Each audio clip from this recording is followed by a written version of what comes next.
예, 안녕하십니까. 예, 또 수요일이고 수요 붓다 배우기 시간입니다. 예, 오늘도 날씨가 비가 오고 있지만 좀 후덥지근하고 예, 또 비가 와서 귀찮으실 텐데도 이렇게 와주신 예, 도반님들께 진심으로 감사를 드립니다. 이 시간은 예, 참 잘 흐르는 것 같습니다. 예, 제가 느끼기에도 예, 잘 가니까 또 연세가 더 많이 드시면 시간이 더 빨리 간다고 뭐 이렇게 이야기는 하는데 예, 저는 아직은 그래도 뭐 저 역시도 시간이 잘 간다라는 것, 또 하루하루가 잘 지난다라는 이런 느낌 정도는 예, 충분히 느낄 것 같습니다. 하지만 부처님 법으로 본다라면 우리가 이 시간이 빨리 간다, 뭐 적게 간다 이런 것에 매달리는 것보다 그냥 지금 내가 이 순간에 할 수 있는 일을 그냥 예, 정직하게 바르게 할 수 있는 이런 자세면 굳이 우리가 이 시간에 묶여져서 살지 않는 그런 모습을 만들 수 있을지 않을까라는 이렇게 말씀을 드려봅니다. 도반님들께서도 너무 우리가 시간에 쫓길 필요는 저는 없다라고 생각을 합니다. 하지만 세상을 살다 보면 뭐 출근하는 시간도 있고 여러 가지 정해져 있는 시간이 있어서 그 시간 안에서 우리가 움직여야 되니까 계속 이렇게 쫓기는 것 같이 느낄 수가 있는데 이 시간을 좀 더 여유롭게 좀 움직이시면서 내가 시간을 이렇게 쫓기는 게 아니라 내가 그냥 그 시간에 있어서 최선을 다해서 이렇게 살아가는 그런 모습이 더 바람직한 모습이지 않을까라는 생각입니다. 왜 대체적으로 시간이 빨리 간다라고 이야기를 할 때의 우리의 상태가 뭐냐면 우리는 시간이 지난 것만을 생각한다는 겁니다. 그래서 대체적으로 보면 우리가 이 과거에 붙잡혀 있는 그런 의미가 저는 더 이 말에 강하게 담아져 있는 것이 아닐까라는 생각입니다.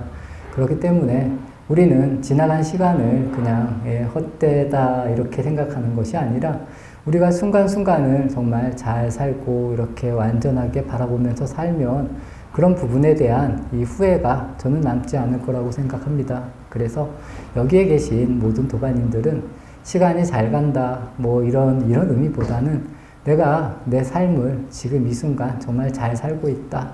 그리고 잘 살아야겠다라는 이런 생각을 하면서 살아가시면 굳이 이 시간이라는 것에 얽매일 필요가 없지 않을까. 우리는 누구나 알고 있습니다.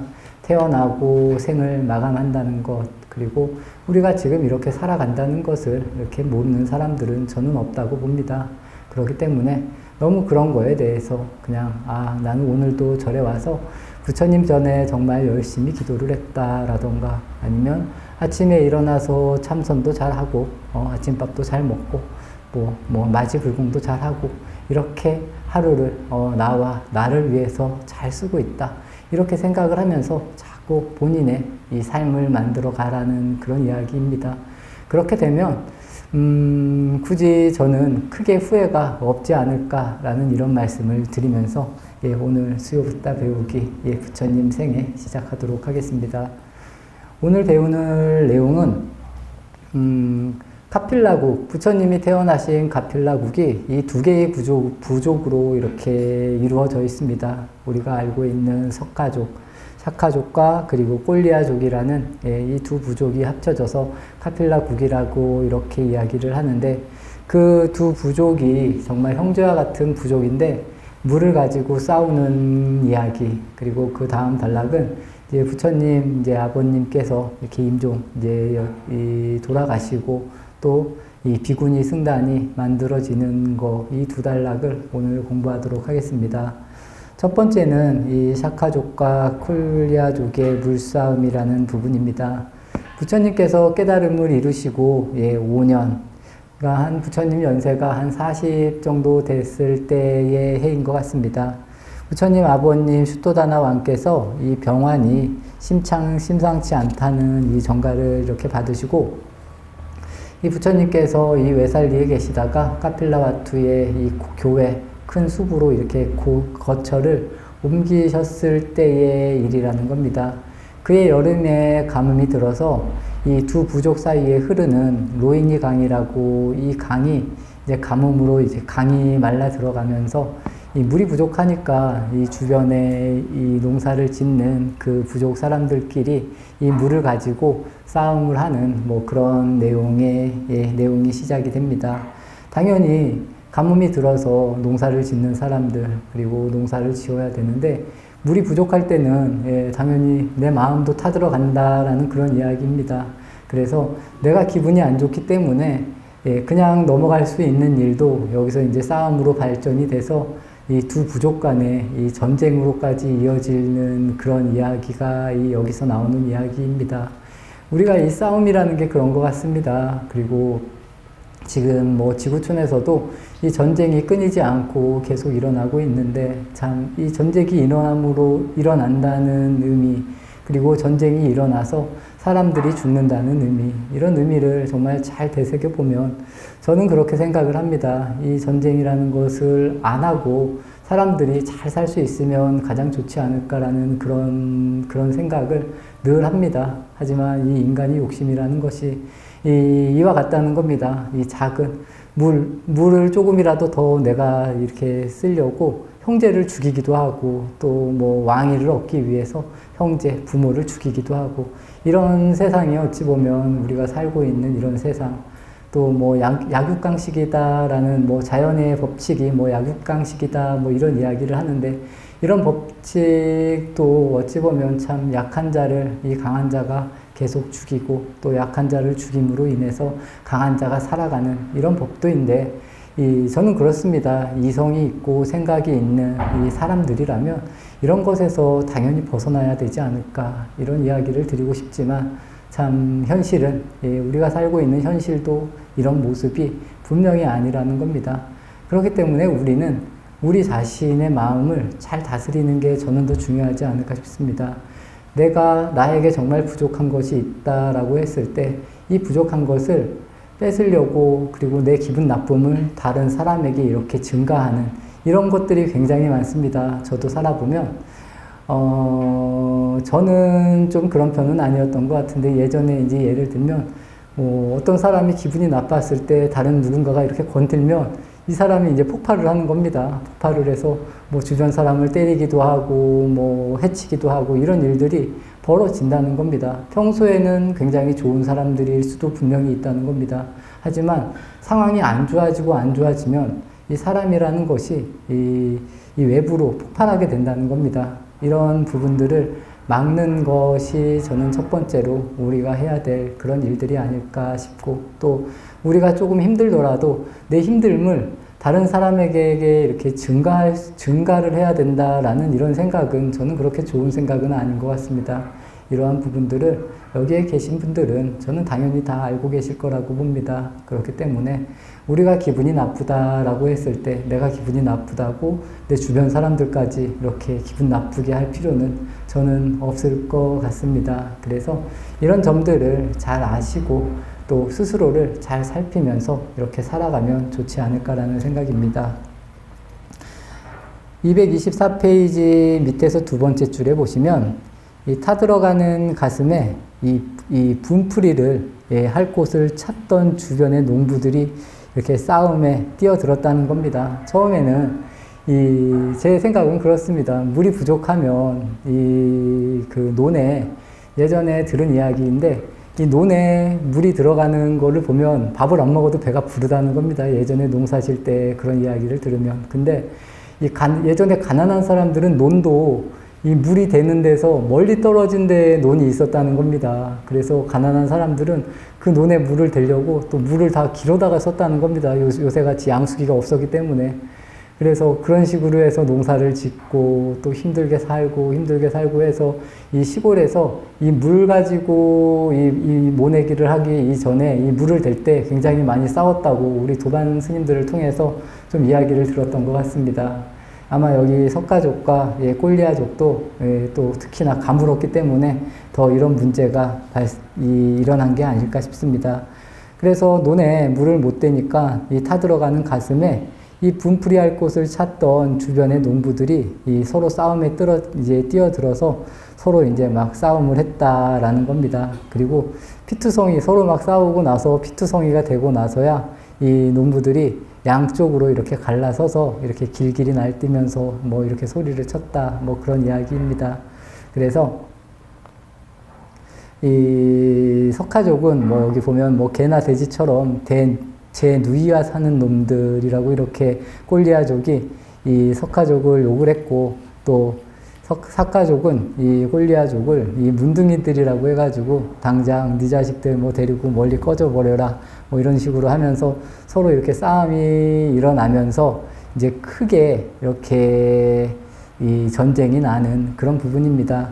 여기서 이제 말씀을 드리면 이 부처님, 이 사카족과 꼴리아족 그리고 이 카필라국의 이 사람들이 예전에 이 옥가카 왕이라는 그 분의 후손들이라는 겁니다. 그래서 5명의 아들과 5명의 딸이 다섯 명의 딸이 있었는데 이 아버지가 막내 아들을 좋아했다. 뭐 그래서 이제 막내 아들에게 왕위를 물려주면서 나머지 이제 4명의 왕자와 5명의 공주가 이쪽 북쪽으로 떠나서 여기서 자리를 잡고 이제 카필라국과 이 꼴리아족이 사카족과 꼴리아족이 이렇게 만들어졌다는 겁니다. 그래서 이 4명의 왕자와 이 5명의 공주가 있었는데 이 4명의 왕자하고 그 5명의 공주 중에 1명의 공주는 이제 나병에 걸려 있었다는 겁니다. 그래서 뭐 4명의 공주하고 이렇게 뭐 어찌 보면 이 뭐 형제끼리 결혼을 해서 이렇게 나라가 만들어졌는데 첫 번째 그 나라가 석가족이고, 그 중에 공주 중에 나병이 있었던 공주가 이제 따로 떨어져서 이 산속에서 살다가 어떤 한 왕자를 만나서 같이 이렇게 병을 고치고 이렇게 나라를 만드는 나라가 이 꼴리아족이라고 생각을 하시면 됩니다. 부처님은 샤카족이고 부처님의 어머님도 꼴리아족입니다. 이런 식으로 어찌 보면 다 같은 형제와 같은 나라인데 이렇게 이제 싸움이 벌어져서 여기서 이제 욕하는 게 이 꼴리아족은 샤카족이 이제 형제끼리 결혼을 했다. 뭐 그런 걸 가지고 이제 놀리면서 이야기를 한 것 같고, 또 샤카족은 꼴리아족이 이제 문둥이 나병 환자다. 뭐 그렇게 이야기를 했고, 또 꼴리아족이 사는 동네가 이 호랑이가 많았다는 겁니다. 그래서 이 대추나무, 이 가시가 있는 대추나무인가 봅니다. 이 대추나무로 울타리를 지어서 이렇게 살아서 뭐 대추나무 위에 사는 놈들이라고 뭐 이렇게 놀리기도 한 것 같습니다. 뭐 이 이야기는 뭐 이 정도로 해 주시면 좋을 것 같고, 226페이지 중간쯤에 보시면, 그래서 이 옥가카 왕의 이 왕자와 공주들이 이렇게 따로 떨어져 나가서 나라를 잘 만들어서 이제 잘 살고 있었다는 겁니다. 그래서 이제 그 소식을 아버지가 아무래도 자기 자식들을 어찌 보면 이렇게 내보낸 거기 때문에 이 아버지 입장에서는 굉장히 기뻤다는 겁니다. 그래서 나의 아들들이 능력이 있구나라고 해서 능력이 있는 자라는 뜻으로 그들을 이제 샤카족이라고 불렀고, 또 이 첫째 딸은 이제 결혼을 할 수 없어서 이제 아까 말씀드린 것과 같이 이 나병이 있어서 결혼을 못했는데 따로 결혼을 해서 꼴리아족이라는 그런 부족을 만들었다. 뭐 이 정도만 이야기를 해도 되지 않을까 싶습니다. 228페이지 첫 번째 줄에 보시면 그래서 이제 서로 이렇게 계속 이야기가 싸움이 번지다가 이제 진짜 전쟁으로까지 이제 벌어지는 그런 이야기입니다. 그래서 양쪽 진영에서 이제 전쟁할 준비를 딱 하고 있는데 이제 부처님께서 그 중간에 이렇게 걸어오시는 그런 대목입니다. 한번 생각을 해 보십시오. 이제 부처님 입장에서는 다 형제와 같은 그런 이제 자기 형제들인데, 형제들이 이제 전쟁을 하려고 하는, 그리고 그 상황에서 부처님께서 조용히 그 가운데 이렇게 다 걸어가시는 그런 부분. 그래서 부처님이 걸어가시니까 그래도 이분들이 부처님이 오셔서 이렇게 정신을 차리고 부처님께 이렇게 절도 하고 뭐 그러는 부분입니다. 그래서 부처님이 이제 그 분들에게 왜 친족들 간에 왜 싸우냐고 물어보시는 겁니다. 한 명씩 돌아가면서 물어보는데 이 명확한 이유를 알지 못한다는 겁니다. 중요한 것은. 그래서 부처님이 계속 이렇게 물어서 가니까 이 싸움의 발단이 논에 물대던 농부들에게서 시작되었다라는 것을 이제 알았다는 겁니다. 그래서 부처님께서 이 강물과 이 사람들 중에 어느 쪽이 더 소중하냐 이렇게 물어봤다는 겁니다. 그러니까 그 사람들도 당연히 물보다는 사람 목숨이 더 소중하다. 그런데도 물을 위해 이 소중한 사람의 목숨을 버리겠다는 말일까 이렇게 이야기를 하면서 이분들의 마음을 좀 이렇게 가라앉혀주는 그리고 그분들에게 그 후에 이제 이런 이야기를 한다는 겁니다. 228페이지 5번째 줄에 보면 이 부처님이 여러분에게 재미난 이야기를 하나 들려드리지요. 어느 종려나무 숲에 한 그루 도토리 나무가 있었습니다. 그 나무 아래 살던 토끼 한 마리가 문득 이런 생각을 하게 되었답니다. 저 하늘이 무너지면 어쩌지? 바로 그때 도토리 하나가 종려나무 잎사귀에서 털썩 소리를 내며 떨어졌답니다. 겁 많은 토끼는 깜짝 놀라 이렇게 외치며 달렸답니다. 큰일 났다. 하늘이 무너진다. 하늘이 무너진다. 이렇게 이야기가 시작이 됩니다. 이렇게 시작이 돼서 옆에 있던 이제 다른 토끼들까지도 하늘이 무너진다라는 이 소리를 듣고 놀래서 막 같이 뛰기 시작한다는 겁니다. 그래서 그 토끼들이 막 2마리, 3마리, 4마리 이제 점차적으로 늘어나서 수천 마리의 토끼들이 이제 하늘이 무너질 줄 알고 도망쳤다는 겁니다. 그 틈에 이제 토끼들이 다 놀라서 막 그렇게 이제 하늘이 무너진다라고 해가지고 막 들썩이니까 다들 왜 저러는지, 그리고 모든 사람들도 이제 하늘이 무너진 줄 알고 다른 짐승들, 뭐 노루도, 멧돼지도, 뭐 물소도, 코끼리들까지도 이 두려움에 덩달아서 놀라서 이렇게 달리기 시작했다는 겁니다. 이 높은 언덕에서 그 광경을 보던 이 사자가 이렇게 생각을 했다는 겁니다. 하늘이 무너졌다고 이렇게 생각을 하다가 그럴 리가 없지 이렇게 생각을 하면서 그들이 이 벼랑 끝으로 이렇게 달려가는 것을 바라보고 그대로 내버려 두면 이 절벽으로 떨어져서 그 생명들이 다 죽으니까 이 사자가 이제 그 길을 막았다는 겁니다. 사자가 막아서 왜 도망가냐고 물어봤다는 겁니다. 그 동물들에게 물어보니까 하늘이 무너지고 있다고 그 동물들이 이제 사자에게 이야기를 했다는 겁니다. 그래서 누가 그것을 보았냐고 이 사자가 따져 물으니까 아무도 그거를 아까 말한 것 같이 알지 못하고 그래서 계속 추궁을 해 나가니까 아까 그 토끼 한 마리가 그런 것을 이제 보았다고, 하늘이 무너지는 걸 본인이 직접 보았다고 이렇게 이야기를 했다는 겁니다. 그래서 토끼를 앞세워서 그 하늘이 무너졌다는 곳에 가보니까 하늘은 그대로 당연히 있습니다. 하늘이 무너질 일은 없습니다. 그 토끼가 이 도토리 하나리 떨어진 그 소리를 보고 하늘이 무너졌다라고 느끼고 그 소리를 다른 사람들에게 이렇게 전파가 되면서 다 같이 그렇게 어찌 보면 죽음의 길로 그렇게 뛰어드는 그런 모습이 아닐까 싶습니다. 그 이야기를 해주니까 이 샤카족과 꼴리아족의 군사들도 깔깔대면서 웃었다는 겁니다. 이러한 비유들이 어찌 보면 우리의 이 삶의 모습의 비유일 수도 있다는 겁니다. 그래서 우리가 참 이렇게 부처님 생애를 배우고 불교를 공부하는 사람들이라면 정말 진중하게 우리 자신이 행동할 수 있는 모습들, 그리고 내가 다른 사람의 말에 이렇게 움직이고 쉽게 움직이는 그런 모습은 이렇게 만들지 않는 그런 모습이 더 좋지 않을까라는 그런 생각을 합니다. 그래서 이 삶을 보면 우리 대체적으로 그런 것 같습니다. 이 싸움이라는 것도 우리가 잘 알고 보면 정말 아무것도 아닌 일로 서로 싸우고 다툴 때가 굉장히 많다라는 겁니다. 그래서 우리는 늘 이야기하는 거지만 바르게 보려고 굉장히 노력을 해야 되는 겁니다. 이 바르게 본다는 것이 한쪽으로 치우쳐서 보는 것이 아니라 우리가 늘 어찌 보면 중립에서 양쪽을 다 볼 수 있는 그런 눈을 끊임없이 만들어 나가야 된다는 겁니다. 그래서 우리 스스로를 보는 것으로 치자면 우리를 봄에 있어서 좋은 것도 싫은 것도 이 부분을 우리가 중심을 세워서 바르게 보려고 노력해야 된다는 겁니다. 근데 대체적으로 우리는 우리가 좋아하는 쪽으로 많이 보게 된다는 겁니다. 그게 우리 현실에 당연히 저는 그런 모습이 당연히 그렇게 이루어진다라고 이렇게 보고 있는데, 여기에 계신 분들 이런 부분을 어떻게 하면 더 잘 볼 수 있을지 한번 가만히 조용히 생각해 볼 수 있는 그런 모습을 만들어 나가시기를 바라겠습니다. 230페이지 중간축에 보시면 이제 부처님이 이런 이야기를 해주시고, 예, 친족들은 서로 화목해야 합니다. 친족이 화목하면 어떤 적들의 침략도 막아낼 수 있습니다. 저 히말라야 숲을 보십시오. 거센 태풍이 불어도 저 숲은 온전합니다.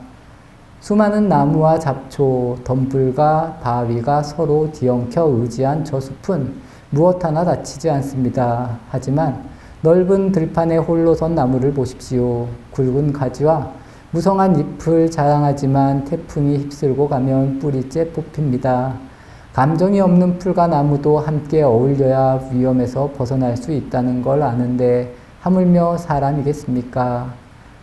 그 다음 줄 보면 하나가 되어 화목할 때 여러분은 행복할 수 있습니다. 서로 미워하면 결국 파괴와 상처만 남습니다. 이런 마음을 정말 우리가 정말 마음에 새기고 행동에서도 저는 그렇다고 생각을 합니다. 사람을 우리가 나하고 맞지 않다고 뭐 피한다거나 뭐 자른다거나 굳이 이럴 필요가 저는 없다고 생각을 합니다. 우리는 다 같이 살아가는 존재라는 겁니다. 이런 것을 잘 아시고 어떻게 하면 우리가 더 이렇게 화목을 하면서 정말 좋은 방향성으로 나아갈 수 있을지 이렇게 끊임없이 노력을 하는 것이 이 불제자 그리고 도반님들이 해야 될 일이 아닐까 싶습니다. 샤카족과 꿀리아족의 이 물싸움 대목은 여기서 마치도록 하고 이제 다음 단락 232페이지 슈토다나 왕의 임종과 비구니 승가의 탄생에 대해서 말씀을 드리겠습니다. 부처님 생에 슈토다나 왕 부처님 아버님께서 이제 임종을 하시는 순간입니다. 그래서 232페이지 보시면 부왕께서 위독하십니다. 마지막으로 부처님과 난다, 아난다와 라울라를 보고 싶어 하십니다. 이 부처님도 슈토다나 왕의 아드님이시고, 난다도 마찬가지고, 아난다, 라울라는 이제 손자, 이제 임종 직전에 이제 이분들을 보고 싶다라고 이제 부처님에게 이렇게 이 정갈이 왔다는 겁니다. 그래서 부처님도 이제 빨리 아버님의 임종을 보러 그 자리를 찾으셨다라는 그런 내용들입니다. 부처님 아버지께서는 여기 보면 번조증이라고 해서 이런 병환이 있었다는 겁니다. 가슴이 답답하고 이 손이 이렇게 저절로 움직이는 병이라고 제가 인터넷에 찾아봤는데 나온 것 같습니다. 한번 더 자세히 알고 싶으면 한번 자세히 찾아보시면 좋지 않을까 싶고, 그래서 이 가슴이 계속 답답해서 여기에 예를 들면 이렇게 돌로 가슴을 이렇게 눌러 놓은 거, 그다음에 돌로 기름을 짜는 듯하게 이제 기름을 짤 때 돌로 이렇게 눌러 놓으면 이제 기름이 나오는데 그런 식으로 가슴이 답답했다라고 이야기가 하는 것 같습니다.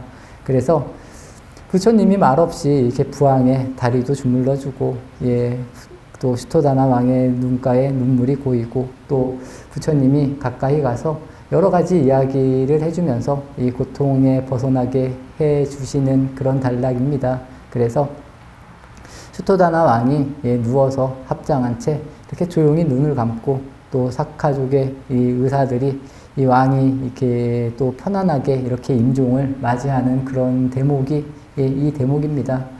여기서 보시면 이 슈토다나 왕의 형제들이 이 눈물을 훔치면서 위로를 하였다는 겁니다. 233페이지 보면 이 슈토다나 왕이 232페이지 마지막 줄에 보시면 당신은 부처가 되겠다는 꿈도 이루었고 중생들을 제도하겠다는 꿈도 이루었는데 나는 이룬 것 하나 없이 죽음을 맞이하는군요. 부처님 두렵습니다. 이렇게 이야기를 했다는 겁니다. 여기에 계신 모든 도반님들은 정말 좀 열심히 아니면 수행을 잘 하셔서 임종의 순간에도 정말 당당하게 임종을 하실 수 있는 그런 모습을 만들었으면 하는 것도 제 바람입니다. 그래서 그 다음 단락에 보시면 형님, 지혜와 신통을 겸비한 부처님이 당신의 아들인데 무슨 걱정입니까? 아들 난다와 손자 라울라 그리고 아난다가 모두 이 자리에 있는데 악마의 그물인 듯 무엇이 두렵겠습니까? 예, 그런 것 같습니다. 이 삶이라는 것, 그리고 죽음이라는 것이 아무래도 예, 좋지만은 분명히 않은 것 같습니다. 그렇기 때문에 여기에 계신 모든 분들도 어떻게 하면 나는 정말 편안하게 이 임종의 순간을 맞이할 수 있을까? 이런 부분을 본인들이 저는 한 번씩이 아니라 예, 잘 생각해 보시면 예, 좋지 않을까라는 말씀을 드립니다. 그래서 아까 초반에 말씀한 것과 같이 우리가 하루를 살 때도 하루하루 지금 이 순간을 얼마만큼 잘 사느냐에 따라서 저는 이런 부분들이 많이 달라지지 않을까라고 말씀을 드리고 싶습니다. 그리고 지금은 이렇게 제가 쉽게 말하는 거는 같지만 저는 그렇게 어렵지는 않을 거라고 생각을 합니다. 이 삶에 대한 것도 우리가 태어날 때도 마찬가지지만 저는 죽을 때도 예, 오히려 편하게 죽을 수 있다라고도 생각을 하는 편입니다. 그래서 여기에 있는 분들도 그런 거 예, 괜히 미리 걱정할 필요는 없고 하루하루를 정말 의미 있게 잘 살 수 있는 방향을 계속 만들어 가시면 좋을 것 같습니다. 그래서 부처님이 이 아드님의 손을 잡고 이렇게 가슴에 안고 환한 미소를 보이면서 이제 본인의 소원이 이루어졌다라고 이야기를 하시면서 예, 이 임종에 드시는 그런 장면입니다. 부처님 아버님 슈토다나 왕께서 임종에 드시자 이 부처님께서 본인이 앞쪽에서 이 관을 들겠다라고 이렇게 이야기를 하셨다는 겁니다. 234페이지에 보시면 부처님께서 이렇게 이 세 번째 줄에 보시면 제가 상여를 들지 않으면 비구는 부모의 은혜도 모른다고 비난하는 자들이 생길 것입니다. 이렇게 이야기를 하셨다는 겁니다. 그렇기 때문에 이 부처님의 모습, 위대한 깨달은 성자의 모습이라고 할지라도 본인의 아버님 또 어머님이라고도 할 수 있고 이 친지들에 대한 이런 일들은 저는 예, 당연히 예, 잘 해줄 수 있는 그런 모습이 좋은 모습인 것 같습니다. 왜 괜히 사람들에게 비난을 받을 행위를 하지 말라고 부처님께서 이렇게 당연히 이렇게 법문을 해주시는 그런 부분인 것 같습니다. 그렇지만 이제 여기 책에서는 이제 부처님은 이제 상여를 든다고 하니까 이제 실랑이가 벌어져서 천인들이 인간의 모습으로 내려와서 수토다나 왕의 관을 맺고 부처님이 향로를 들고 이 다비장으로 앞장섰다라고 이렇게 책에서는 나오고 있습니다. 책에 있는 그리고 책에서 이야기하는 이야기 정도까지만 예, 말씀을 드리겠습니다. 그래서 그 다음 줄 보시면 이 세상은 무상하고 고통만 가득합니다. 영원한 것이란 어디에도 없으니 몸뚱이란 본래 덧없는 것입니다. 한 세상을 산다는 것, 환상과 같고 타오르는 불꽃과 같고 물에 비친 달 그림자와 같습니다. 모두가 잠시 그렇게 있는 것처럼 보일 뿐입니다. 무상한 몸으로 잠시 살다 가는 것이 인생입니다. 여러분 모든 것을 앗아가 버리는 저 사나운 불길을 보십시오. 이 불길을 뜨겁다 여길지 모르지만 욕심의 불길은 이보다 더 뜨겁습니다. 그러니 게으르지 말고 부지런히 수행하여 생사의 괴로움에 벗어나 해탈의 즐거움을 얻으십시오. 여기 마지막에 보면 이 부처님 아버님을 이제 다비를 하는 그런 과정인 것 같은데 이 다비를 할 때 이 불이 우리가 산에 불이 나도 이 불이 모든 것을 다 태운다라고 이렇게 말을 하지만 부처님께서는 이 불보다 우리 이 욕망의 불꽃이 더 강하다는 겁니다. 그래서 우리가 이 욕망의 욕망의 불길이 그리고 이 욕망의 불길에서 벗어나는 방법 게으르지 말고 부지런히 수행하여서 이 생사라는 괴로움에서 벗어나서 우리가 이 해탈의 즐거움을 얻어야 된다라는 그런 이야기를 이렇게 드리고 있습니다. 이제 수토다나 왕이 임종을 했습니다. 이 인도 사회로 말을 하면 지금으로부터 2500년 정도 전인데 이제 여기서 이제 비구니 스님들의 이 출가에 대한 이야기가 나옵니다. 부처님께서는 분명히 비구니 승가를 부처님 당시에 인정을 하셨습니다. 이 부분에 있어서 여러 가지 의견이 있습니다. 안 한다가 너무 졸라서 했니 어쨌니 이런 말도 있는데 이 뜻은 저는 그렇게 생각을 합니다. 분명히 부처님 뜻이 맞다는 겁니다. 그리고 여자들도 당연히 성불할 수 있다는 겁니다. 하지만 이 당시의 사회 상황이 이 여자가 이 남자들에게 귀속이 되는 좀 그런 문화가 지금보다는 더 강했던 것 같습니다. 굳이 말하면 우리나라로 쳐도 얼마 전까지만 해도 지금 같은 시대가 분명히 아니었습니다. 그래서 뭐 제 개인적인 이야기를 드리면 저는 지금도 마찬가지인 것 같습니다. 왜냐하면 세계적인 대통령들도 봤을 때 아무리 그래도 남자들이 더 많다는 것 자체가 어떻게 보면 이 성적인 분명히 차별이 존재하지 않는다라고 말할 수는 없는 것 같습니다. 하지만 이 시대 때는 더 강했다는 겁니다. 그리고 부처님 법이 인도에서 없어지고 뭐 다른 곳으로 이렇게 퍼져나갈 때 이 비구니를 인정하지 않았다는 겁니다. 그래서 지금도 남방에서는 남방 불교 같은 경우에는 이 비구니 승가가 없습니다. 굳이 말씀을 드리면 비구니 승가가 있는 곳이 제가 알기로 뭐 대만하고 우리나라 정도가 되지 않을까 싶은데 이 부처님 당시에는 분명히 비구니 스님을 인정했다라는 것 이런 건 좀 잘 알아주시고 그리고 여기에 계신 모든 보살님들도 힘을 내셔야 된다는 겁니다. 하지만 이 이념이 바뀌기가 저는 굉장히 어려웠던 것 같습니다. 그래서 부처님 어머님께서 부처님을 찾아와서 3번을 간청을 하는데도 부처님이 이야기하지 말라고 분명히 이 책에서도 그렇게 나옵니다. 그리고 나중에 이 부처님이 이 카필라국을 떠나서 다시 외살리로 돌아가시는데 거기까지 이제 석가족의 여인들이 머리를 깎고 출가를 하겠다고 쫓아갑니다. 걸어서 쫓아가는데 그 도착을 해서 또 안 한다가 부처님에게 3번을 이야기를 해도 부처님이 불허를 합니다. 안 된다라고 말씀을 하십니다. 근데 이제 마지막에 아난이 여자는 성불할 수 없습니까? 아니면 여성분도 공부를 해서 뭐 해탈을 할 수 없, 이렇게 이야기를 해가지고 계속 이야기를 하니까 이제 부처님이 그때는 이제 분명히 그러면 비구니 승단을 인정하겠다 이렇게 말씀을 하셨다는 겁니다. 이런 부분에 있어서 이 당시 인도의 이 사회상이 이 여성에 대한 문제가 지금의 여성의 문제보다도 저는 훨씬 더 안 좋았다라고 생각을 합니다. 그렇기 때문에 부처님께서도 그렇게 이렇게 단호하게 거절을 하셨던 게 아닐까 싶습니다. 예를 들면 이 당시는 만약에 왕이 죽으면 여기 이 책에서 제가 본 내용인데 이 왕이 죽으면 그 왕이 데리고 있던 여자들이 그 아들의 여자가 뭐 이런 식으로 소유권이 바뀐다는 겁니다. 그래서 어찌 보면 여성이라는 존재가 좀 재산과 같은 그런 식으로 표현이 돼 있다라고 보시면 좋을 것 같습니다.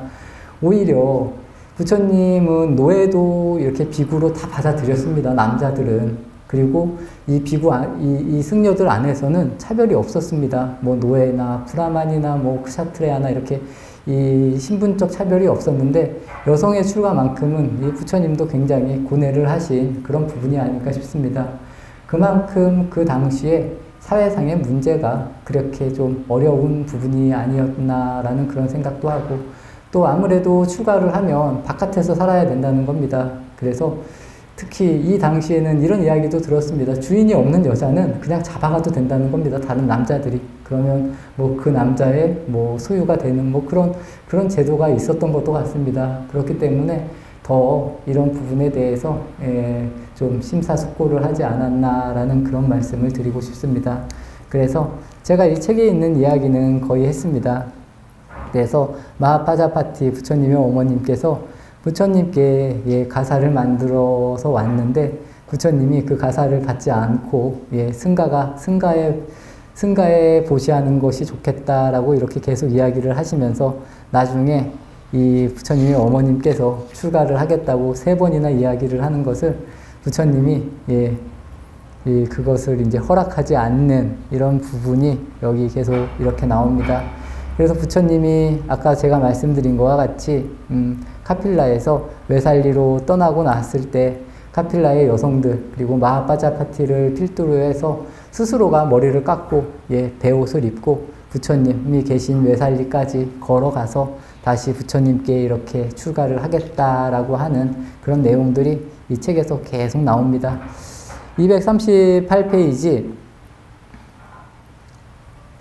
한 중간쯤 보시면 세존이시여 여자도 수행을 하면 남자와 같이 수행의 효과를 얻을 수 있습니까? 이렇게 이제 안한존자가 부처님께 물어봅니다. 당연히 부처님께서 물론 그럴 수 있다 이렇게 말씀을 하십니다. 수다함과를 얻고 사다함과를 얻고 아나함과를 얻고 아라함과를 현생에서 증득할 수 있습니까? 이렇게 또 물어봅니다. 안한다가. 부처님께서 예 물론이다 안한다야 그렇게 또 이야기를 합니다. 부처님 만일 여자도 아라한이 될 수 있다면 그 첫 번째 기회를 마하빠자파티께 주십시오. 눈을 감고 말씀이 없던 부처님께서 조용히 입을 여셨다. 아난다 마하빠자파티 고따미가 비구를 공경하는 8가지 법을 받아들인다면 출가 수행자로 교단에 들어오는 것을 허락하리라. 이렇게 해서 이제 비구니 승단을 인정하는 이렇게 모습이 예 그리고 부처님 생에 이렇게 만들어진다라고 이렇게 보시면 좋을 것 같습니다. 그리고 이 비구니 승단이 만들어지는 것보다 우리가 예전에 뭐 그런 안 좋은 이야기들도 많았는데 당연히 이 여성분들도 예, 수행을 열심히 하고 잘하면 다 깨달을 수 있고 또 우리와 다 같은 존재라는 겁니다. 예, 그렇기 때문에 우리가 뭐 된다 안 된다 이렇게 이야기를 하지 마시고 우리도 잘하면 노력을 하면 수행을 하면 예, 깨달을 수 있다라는 그런 부분. 또 부처님 법은 정말로 저는 이 평등한 법이라고 생각을 합니다. 평등한 법이지만 이 부처님 아까도 말씀하신 것과 같이 이 사회상에 너무 커다란 문제들을 부처님이 이렇게 만들므로 인해서 오히려 안 좋은 영향이 있을까봐 저는 부처님께서도 처음에는 계속 이렇게 이야기를 한 것 같습니다. 그렇기 때문에 이 이야기는 부처님 당시의 이야기이고 지금은 우리의 이야기입니다. 우리가 지금 어떠한 방향으로 수행을 해 나가야 될지 그리고 내가 내 자신을 어떻게 보고 어떻게 행동해야 될지 이런 부분을 잘 보면서 이렇게 수행을 하시면 좋지 않을까라는 그런 모습입니다. 다음 줄에 보시면 아난다의 도움으로 여인의 출가가 허락되었다. 다만 부처님께서는 비구니들에게 항상 비구들을 공경하며 비구들의 보호와 가르침 속에서 생활하라고 말씀하셨다. 이게 아무래도 이 당시에는 비구니 스님들도 이 비구 스님들의 이 같은 울타리에서 좀 보호를 받아야 되지 않았나라는 그런 생각도 분명히 듭니다. 지금은 그렇지 않지만 예전에는 조금 더 그랬습니다. 그래서 큰 절에 이제 비구니 스님들 이렇게 암자들이 있는 이유도 예, 다 그런 이유에서 예, 만들어집니다. 아무래도 이 여자의 몸으로 혼자 산에서 산다는 것이 그렇게 쉬운 일은 분명히 아닙니다. 그리고 산에 있다 보면 안 좋은 일들도 분명히 일어날 수 있기 때문에 서로 울타리가 되어서 이렇게 보호를 해준 게 아닐까라는 그런 말씀을 드리고 싶습니다. 그래서 지금도 큰절, 뭐 통도사, 해인사 뭐 이런 데 가면 다 산 안에 이제 비구니 암자들이 같이 있습니다. 그게 이제 산 중에서 같이 보호를 해야 하는 뭐 그런 부분들이 분명히 있는 것이 아닐까 싶습니다. 예전에는 뭐 산짐승도 많았고 특히나 뭐 산속에서 뭐 이런 저런 일들이 일어나면 진짜 뭐 어떤 일이 벌어질지 아무도 모른다는 겁니다. 제가 저번에 그 월정사의 남대 지장암 얘기를 한번 해드린 적이 있습니다. 원래 남대 지장암이 더 산속에 있었는데 호랑이들이 많아서 이 스님들이 호랑이들에게 이렇게 돌아가셨다는 겁니다. 그래서 오히려 절 가까이 이렇게 지금의 자리로 내려왔다라고 그런 이야기도 들은 적이 있습니다. 그렇기 때문에 이런 시대에 맞게 또 상황에 맞게 이 법이 계속 만들어지는 것이다 라고 이해를 해주시면 좋을 것 같습니다. 그래서 이 마하빠자파티 부처님의 어머니의 인연으로 비구니 승단이 만들어졌고 그 후로 많은 비구니들이 이렇게 출가를 해서 이렇게 공부를 했다라는 내용이 오늘 저희가 공부한 그런 내용입니다. 여기에 나오는 비구를 공경하는 8가지 법이라는 뭐 그런 게 나옵니다. 이 비구니 뭐 팔경법이라고 해서 그런 게 있는데 제가 정확하게 말씀은 드리지 않겠습니다. 왜냐하면 여기 보면 뭐 비구니 스님들은 뭐 비구 스님들에게 어떻게 해야 되니 뭐 그런 이야기인데 그렇게 중요한 얘기는 아닌 것 같습니다. 그래서 특히나 우리나라는 지금 저는 굉장히 수행 쪽으로도 그렇고 평등 쪽으로도 좋은 입지인 것 같습니다. 특히나 이 승가 안에서 뭐 비구 스님, 비구니 스님 할 것 없이 출가를 하면 내가 원하면 수행을 할 수 있고 아무리 그래도 지금 뭐 수행 환경이 예, 비구 스님들이 더 좋기는 합니다. 그래도 예, 이 출가를 하면 예, 수행도 할 수 있고 뭐 공부도 할 수 있고 뭐 본인이 하고 싶은 일을 다 할 수 있는 예, 많이 평등해졌다라고 봅니다. 예, 그렇기 때문에 부처님의 어찌 보면 진정한 뜻이 저희 지금 우리나라 불교가 저는 더 예, 좋은 의미를 갖고 있는 것이 아닐까라는 생각입니다.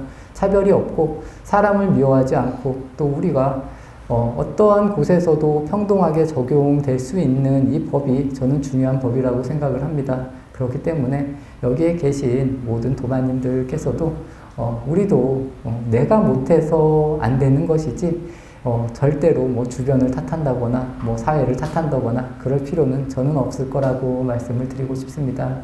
그래서 아까도 말씀드린 것과 같이 아침에 일어나서 스스로를 뭐 돌이켜볼 수 있는 정진이라고 하나 아니면 또 삶을 살면서도 내가 지금 이 순간 어떠한 방향성을 가지고 살아갈지에 대해서 잘 생각을 하면서 예, 끊임없이 우리가 부처의 길로 가려고 노력할 수 있는 그런 도반님들이 되시기를 예, 진심으로 바라면서 오늘 예, 수요 붓다 배우기 마치도록 하겠습니다.